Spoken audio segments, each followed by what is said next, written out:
nok ventet længere end andre, og synes, at ventetiden har været ekstremt lang. Det er ikke rigtig okay. Og så er der nogle af os, der bliver så lidt anspændte i julemåneden. Nogle bliver travle, og vi hører tit det her spørgsmål: er du klar til jul? Og så er der andre igen, der føler ensomhed. Og så er der måske nogen i møder, der siger: ja, hvis altså jul den nu kommer. Og så stiller der selvfølgelig andre spørgsmål, som: er det muligt, at julen ikke kommer? Ja, er min påstand. Det er faktisk muligt. For selv med alle julens aktiviteter, er der mange, der når julen er forbi, at der er de stadigvæk ikke anderledes, end de var før julen. For når julen virkelig kommer, så forandrer den os. Den gør en forskel i vores liv.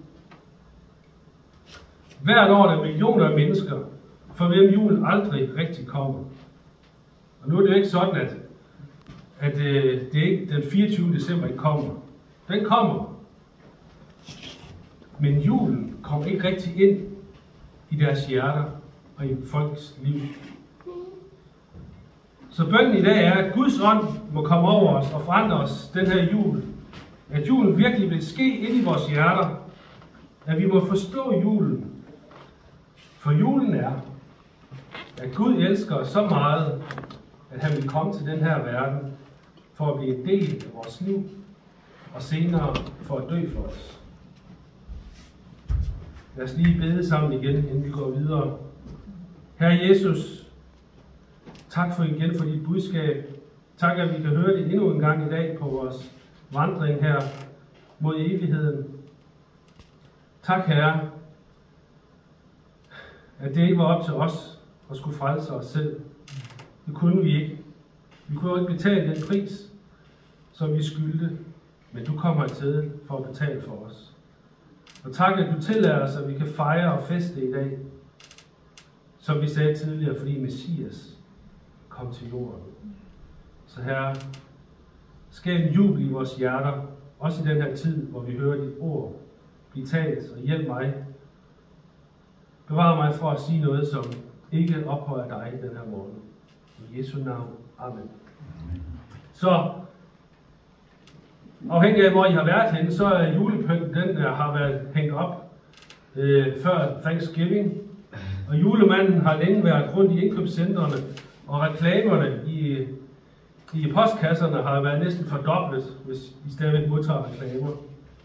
Og op til jul, der fristes vi af at købe ting, vi egentlig ikke har brug for penge, vi i virkeligheden ikke har. Så den kommercielle del af julen har været i gang længe. Og den sociale del af julen er også i gang. En festlig tid. Nogle vil klæde sig ud, nogle går til julefrokoster, men ellers så hygger vi os med vores familie og vores venner.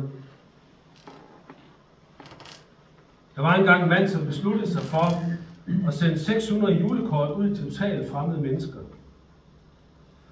Så han kiggede i telefonlister fra flere forskellige byer, og så skrev han 600 kort til folk, han aldrig havde mødt.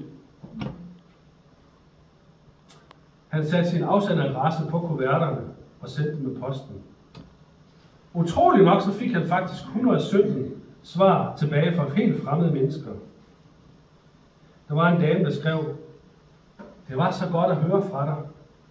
De kort kom den dag, jeg kom hjem fra hospitalet, og jeg kan ikke fortælle dig, hvor opmuntrende det var at høre fra en gammel ven.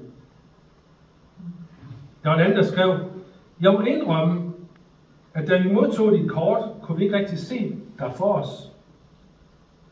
Vi måtte tænke os om i lang tid, før vi kunne huske det.